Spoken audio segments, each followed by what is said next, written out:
Vous êtes une race élue, une nation sainte, un sacerdoce royal, le peuple acquis par Dieu pour proclamer ses louanges.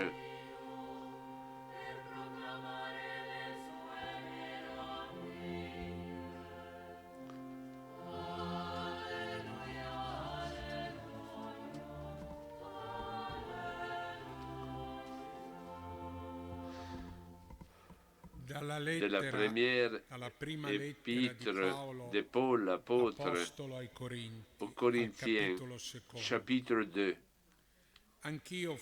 Frères, quand je suis venu chez vous, je ne suis pas venu vous annoncer les mystères de Dieu avec les prestiges du langage ou de la sagesse. Parmi vous, je n'ai rien voulu connaître d'autre que Jésus Christ, ce Messie crucifié. Et c'est dans la faiblesse, craintif et tout tremblant que je me suis présenté à vous. Mon langage et ma proclamation de l'Évangile n'avaient rien d'un langage de sagesse qui veut convaincre. Mais c'est l'Esprit et sa puissance qui s'est manifesté pour que votre foi repose non pas sur la sagesse des hommes, mais sur la puissance de Dieu. C'est la parole du Seigneur.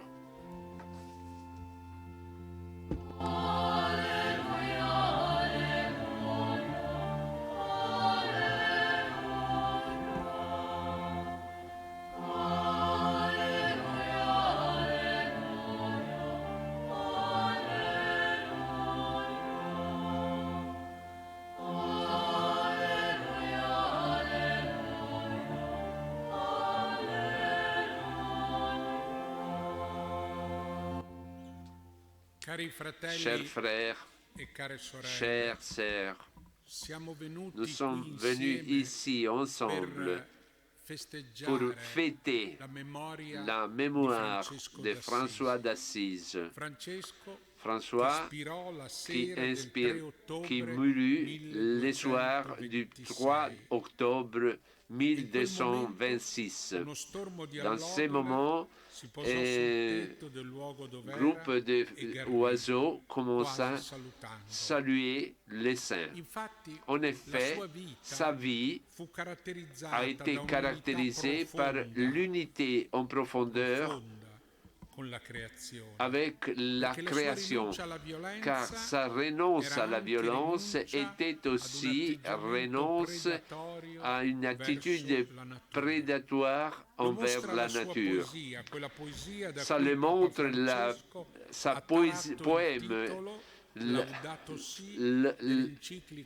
Laudato Si a été pris, l'encyclique du pape a pris le titre de ce poème de Saint François.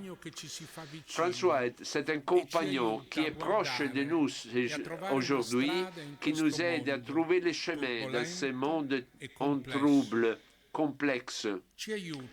Il nous aide non par sa sagesse et par... il n'a pas eu langage de sagesse, mais il n'a rien voulu connaître d'autre que Jésus, ce Messie crucifié, comme le dit l'apôtre Paul. François n'est pas un homme dur, il se laisse insensible, il se laisse toucher dans son corps par la faiblesse, jusqu'à garder les signes de la croix. Je suis parmi vous dans la faiblesse, craintif et tout tremblant, et mon langage et ma proclamation de l'Évangile n'avaient rien d'un langage de sagesse qui veut convaincre, mais c'est l'Esprit et sa puissance qui s'est manifesté pour que votre foi repose non pas sur la sagesse des hommes, mais sur la puissance de Dieu. Paul, le théologien divin, est souvent présenté comme l'auteur, le témoin d'une pensée complexe. Mais dans ces mots, nous retrouvons exactement les mêmes attitudes de François. François craintif et tremblant, fort dans l'esprit, mais faible dans la sagesse humaine. Ce saint, c'est un don. Ici, à Trastevere, il était chez lui, au point de faire de ce lieu des lieux franciscains. Regardons François, les présents avec François, vulnérable, faible mais prophétique. Nous sommes dans un temps où les gens sont dépaysés, qui se défendent derrière les murs et les contrapositions, derrière les distinctions, car ils ont peur. La peur engendre la violence, qui est considérée comme une prévention. Les défis d'un monde grand et violent est reprise par François en vivant et surtout en fondant une fraternité qui annonce l'évangile de la paix. C'est ce que nous voudrions vivre aujourd'hui. L'évangile et la paix. Peut-être comme jamais en François sont liés en profondeur. Je ne savais rien d'autre que la réponse de François est une fraternité de frères et de sœurs, sans armes parmi les conflits et les distances des gens.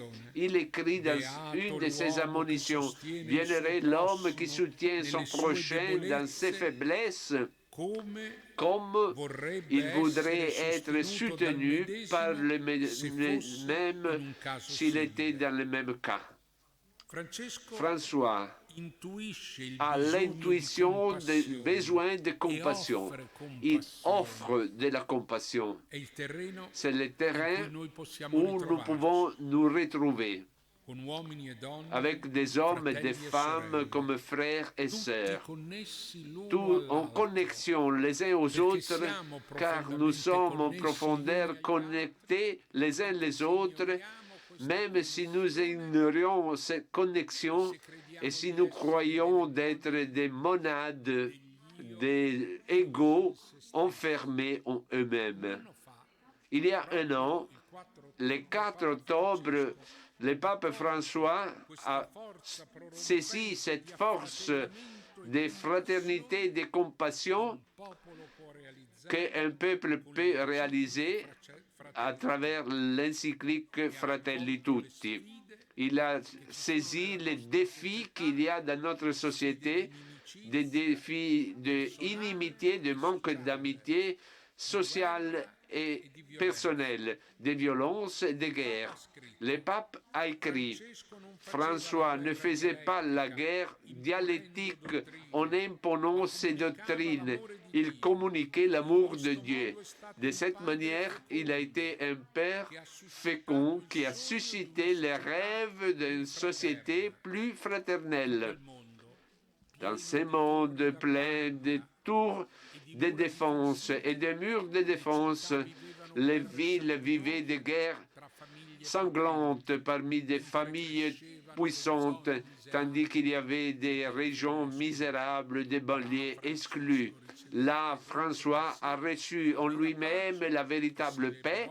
Il s'est délivré de tout désir de domination sur les autres. Il s'est devenu un des derniers. Il a cherché de vivre en harmonie avec tous. Dans ce monde tellement en manque d'harmonie, l'évangile que François a renouvellement nous offre nous permet de découvrir la nécessité de bâtir harmonie et compassion en créant les tissus interpersonnels, humains, sociaux local, international, blessé par le désir de gagner sur les autres, de vaincre sur l'autre, par la rage, comme attitude prédatoire sans responsabilité. C'est-à-dire, il s'agit de rebâtir la harmonie à travers la compassion, en reprenant les fils qui nous unissent tous. Et justement, dans la mémoire de François, et stimulé par lui, cette année, nous allons célébrer la rencontre des prières pour la paix à Rome, avec des participations un peu plus larges que l'année passée. Nous ne pouvons pas aujourd'hui ne pas faire mémoire le 29e anniversaire de la paix au Mozambique en 1992. Une paix liée historiquement et spirituellement à l'esprit d'Assise. Une paix qui risque d'être gaspillée car la paix, il faut la soigner, la garder comme fille et mère de notre temps, comme une réalité fragile qu'il faut continuellement renouveler. L'esprit d'Assise, l'esprit de François, l'esprit de l'octobre 1986 avec Jean-Paul II, dont la mémoire, c'est une bénédiction. L'esprit de nos rencontres veulent dire la recherche de l'harmonie, de l'amitié, du dialogue. Une recherche où il y a eu des haines, des guerres de religion, des ignorances réciproques et des mépris. Oui, car aujourd'hui, dans ce monde changé par la pandémie, où la pandémie nous a fait découvrir la dimension nouvelle et contagieuse de la globalisation, de la mondialisation, les religions, peut-être, sont les seules réalités qui peuvent rappeler à une vie responsable envers les autres, à une vie solidale. François, avec nous, se réjouit en voyant que, tandis qu'il y a des rumeurs de guerre, les religions, dans les derniers temps, dans les dernières décennies, ont trouvé une majeure harmonie, une amitié qui avant n'existait pas. Celle-ci est une nouveauté unique dans l'histoire. C'est une nouveauté unique dans l'histoire. Et c'est un don de notre temps. Et donc, dans ces jours-ci, fête de François d'Assise, après une année de la signature de la Fratelli Tutti, je voudrais dire à moi et à nous tous que chacun, oui, chacun peut bâtir un coin de paix, car l'Évangile est la puissance de Dieu. La compassion est une force qui unit. N'ayons pas peur d'être généreux, n'ayons pas peur d'oser, car Dieu a choisi ce qui dans le monde est petit pour confondre les forts. Amen.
Esprit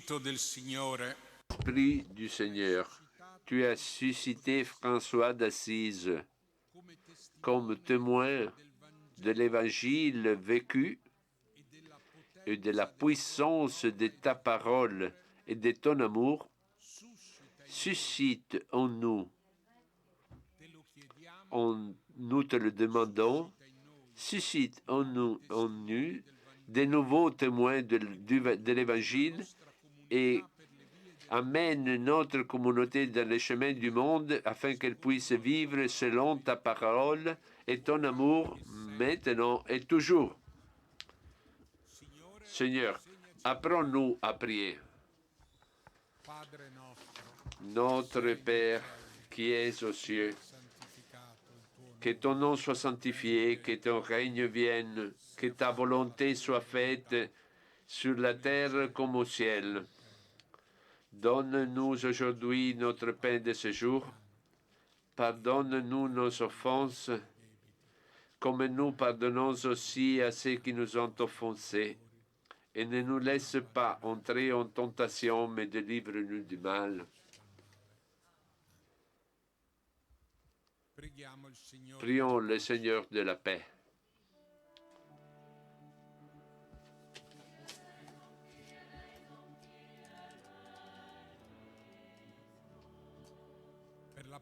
Pour la paix qui vient du haut, pour la fin de toute guerre, afin que la violence et le terrorisme quittent ce monde, prions le Seigneur.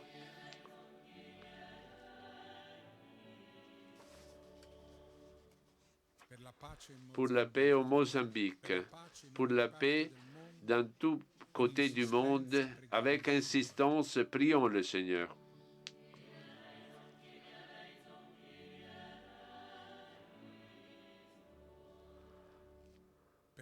Pour la paix dans notre communauté, afin que nous soyons protégés du mal, afin que nous soyons capables de témoigner et de communiquer l'évangile de la paix et la compassion du Seigneur.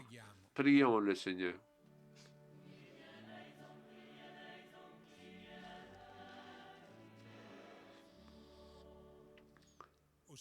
Ô Seigneur, nous te prions.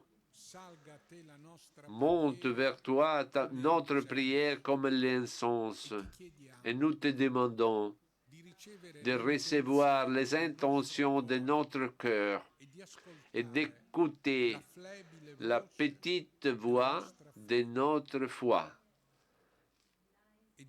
et de pardonner la faiblesse de notre vie et de nous transfigurer par ton évangile de paix, maintenant et toujours. Amen.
La grâce de l'Esprit m'a lié un jour à toi, Seigneur, et depuis il m'est impossible de vivre sans ta joie. La joie qu'il cherchait des plus belles choses a disparu devant sa maladie, et face au malade sur son chemin, il a commencé à ressentir une grande amertume. Il ne savait rien des choses sacrées, mais il a connu le Christ crucifié et senti les fardeaux de ses richesses devant les gens de sa ville. Il y a renoncé. Avec peu d'amis, il était content, mais l'Évangile battait dans son cœur. Il commença dans les rues et les places à annoncer son Seigneur à tout le monde. Il ne craint ni distance ni langue différente. Partout où il est allé parlant de l'Évangile. Quand ses frères devinrent plus nombreux, il commença à devenir de plus en plus seul. Alors sa joie s'est empreinte de tristesse. Il s'est retrouvé semblable au Seigneur. Lui qui avait appelé beaucoup de monde, pauvre et seul, retrouva le crucifié.